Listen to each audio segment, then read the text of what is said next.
Sinabi ni Interior Secretary John Vic Remulla na si dating Congressman Arnulfo Arnie Teves Jr. at hindi ang umano'y bagman na si Ramil Madriaga ang binisita ni Vice President Sara Duterte sa Camp Bagong Diwa sa Taguig City.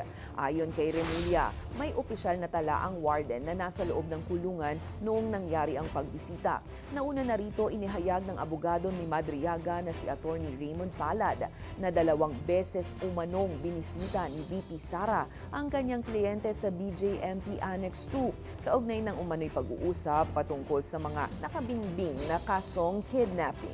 Matatandaang sa isang sinumpaang salaysay na isinumite sa Office of the Ombudsman, iginigiit ni Madriaga na naghatid umano siya ng malaking halaga para kay VP Sara. Pinondohan din umano ng mga pogo at drug lords ang kampanya ng Vice Presidente noong 2022 elections.